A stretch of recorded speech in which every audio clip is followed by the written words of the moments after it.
आज जानेंगे 8 क्लास का साइंस के बारे में। करा है दहन। दहन क्या है? तो कोई भी पदार्थ जब जलना शुरू करता है तो वो दहन कहलाता है। ज्वाला, जब दहन की क्रिया होती है तो उससे जो ताप उत्पन्न होता है उसे हम ज्वाला कहते हैं। चीजों का जलना, अलग अलग पदार्थ में जो जलने की क्रिया होती है वो अलग अलग होती है। यहाँ पर जानेंगे पदार्थों का दहन और जलने की प्रक्रिया। कौन से पदार्थ में दहन होगी और कौन से पदार्थ में दहन नहीं होगी।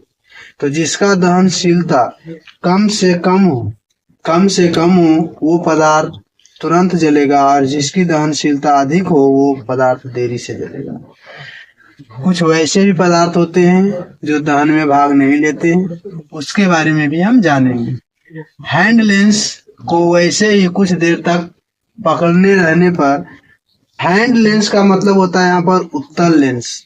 उत्तल लेंस को जब हम सूर्य के प्रकाश की किरण में रखेंगे और उसके बगल में जब हम किसी भी प्रकार के कागज का उपयोग करेंगे तो वो कागज कुछ समय के बाद जलने लगेगा, क्योंकि वहां पर सभी प्रकार की ये जो किरणें होती हैं ये एक ही बिंदु पर पड़ती हैं। यहाँ से पड़ने वाली सभी जो किरणें होती हैं ये किरणें सब जाके और एक बिंदु पर मिलता है, फलस्वरूप ये जलना शुरू हो जाता है। ये जो मेन पॉइंट होता है, यहाँ पर अगर कागज को रख दिया जाए तो ये जलना शुरू हो जाएगा, क्योंकि अलग अलग माध्यम से आने वाली प्रकाश की किरणें एक बिंदु स्रोत पर पड़ती हैं, जिसके कारण में दहन की क्रिया होता है।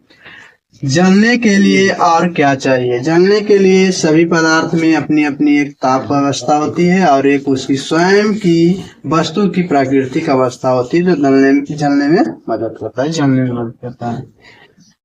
जलना एक रासायनिक प्रतिक्रिया है जिसमें 3 चीजों का आवश्यकता होता है।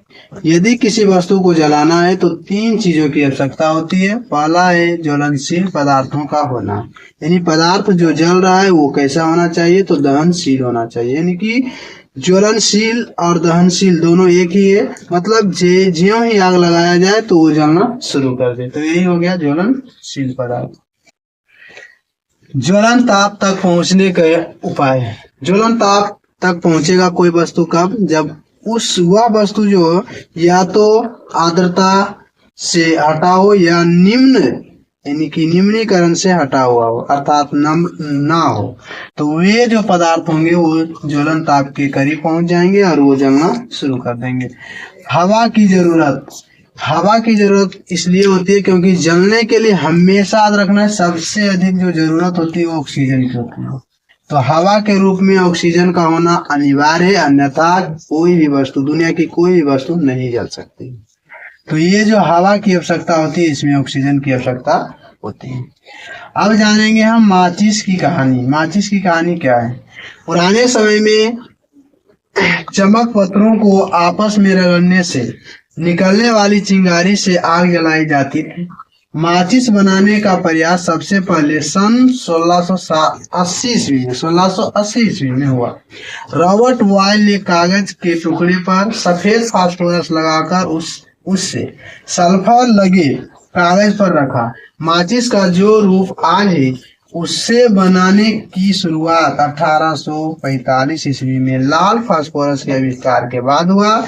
लाल फास्फोरस इस्तेमाल करके पहली बार सेफ्टी माचिस कार्ल लुडस्टान ने 1855 ईस्वी में स्वीडन में बनाई। यानी कि जो अभी हम यूज करते हैं वो हो गया कौन सा माचिस? तो वो माचिस हो गया सेफ्टी माचिस, क्योंकि उसमें हम आसानी से लाल फास्फोरस से लगे पदार्थों को रखकर और प्रयोग करते हैं।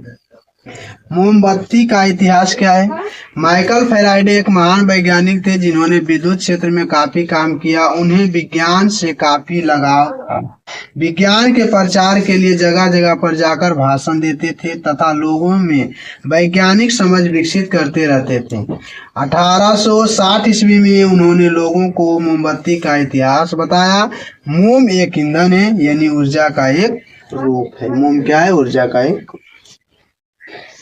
अब कभी कभी पूछा जाता है कि मोमबत्ती क्या से क्या में बदलता है? तो मोमबत्ती जो होता है रासायनिक ऊर्जा को प्रकाश ऊर्जा और ऊष्मा ऊर्जा में बदलता है। आगे, क्या कभी आपने सोचा है कि आग गर्म क्यों होती है? तो आग गर्म इसलिए होती है क्योंकि वहाँ जो ताप होता है वो हवा के ताप में परिवर्तन हो जाता है, और हवा के ताप में परिवर्तन के कारण ऑक्सीजन की मात्रा कम जाती है और वो बदल जाता है CO2 में। इसी कारण हवा जो होता है वो गर्म होता है। आग पर नियंत्रण कैसे करें? आग पर हम नियंत्रण कैसे करें? तो आग पर नियंत्रण के लिए सबसे पहले हमें यह जानना होगा कि आग किस विधि से लगा है। यदि सामान्य हो तो हम जल से भी उसको रोक सकते हैं। यदि बिजली का हो तो वहां पर जल का उपयोग नहीं करना होता है, या गैस का आग हो तो वहां भी जल का प्रयोग नहीं करना होता है। तो पहले हम आग के बारे में जानेंगे, उसके बाद उसके नियंत्रण के बारे में सोचेंगे। अब यहाँ पर देय पदार्थों को हटा देना। कुछ ऐसी जो है घटनाएं कि आग लगने पर हम नियंत्रण करने के लिए क्या करेंगे, तो जो जलने वाला, तुरंत जलने वाला पदार्थ है उसको हटा देंगे, देय पदार्थ को हटा देंगे, ऑक्सीजन की आपूर्ति बंद कर देंगे। जिधर से ऑक्सीजन आ रहा है वहां से ऑक्सीजन के लिए उसको बंद करेंगे। उसके ज्वलन ताप को बढ़ा देंगे, यानी उस पर पानी देंगे। पानी देने से क्या होगा, ज्वलन ताप बढ़ जाएगा, फलस्वरूप उसका जो जलने की जो क्षमता होती है वो कम जाएगा। अग्निशामक सेवा का टेलीफोन नंबर उपयोग करेंगे कब, जब आग लगेगा तो 101 लगाएंगे, या 061222222223 इसका प्रयोग करके हम आसानी से अग्निशामक को बुला सकते हैं। अग्निकांड क्यों अग्निकांड क्यों, या अग्निकांड क्या है? तो कोई भी क्षेत्र जहाँ पर दहनशील पदार्थ अधिक हो और किसी भी कारण से आग लगने की जो घटना होती है वो कहलाता है अग्निकांड। गर्मी के दिनों में सामान्यतः सुनने को मिलता है कि फसलों में अग्निकांड हुआ है, झोपड़ियों में अग्निकांड हुआ है। ये प्राचीन काल से लेकर वर्तमान समय तक ये एक अभिशाप बन चुका है, जिसके कारण लाखों जीव जंतुओं और लाखों प्रकार के फसलों का भी नुकसान होता है।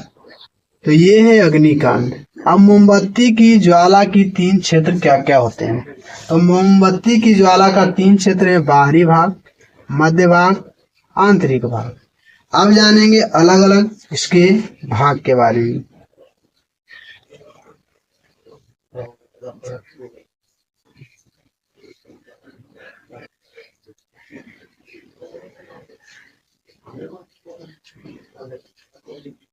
ये हो गया बाह्य भाग, ये हो गया मध्य भाग और ये हो गया आंतरिक भाग। यदि मोमबत्ती के आंतरिक भाग में एकाएक हम सलाई का जो तिल्ली होता है अगर हम अंदर प्रवेश करा दें तो नहीं चलेगा, क्योंकि वह क्षेत्र जो होता है दहनशील क्षेत्र नहीं होता है। बाहरी भाग नीला और अदीप्ति होता है। मध्य भाग पीला, चमकीला और दीप्ति क्षेत्र है। आंतरिक भाग यह काला रंग का होता है। यहाँ सबसे कम गर्म क्षेत्र है। यह आंतरिक क्षेत्र बत्ती के एकदम नजदीक होता है, सबसे अंदर का भाग होता है। दहन एक रासायनिक अभिक्रिया है, यानी ज्वलनशील पदार्थ और ऑक्सीजन के बीच की अभिक्रिया है। खाना बनाने से लेकर ट्रांसपोर्ट तक हमें ईंधन की आवश्यकता होती है। अगला है आदर्श ईंधन क्या है? वह ईंधन जो जलने पर धुआं ना दे, आसानी से उपलब्ध हो, आसानी से भंडारण किया जा सके और जिसे हम सुगमता से उपयोग कर सके, वो कहलाता है आदर्श ईंधन।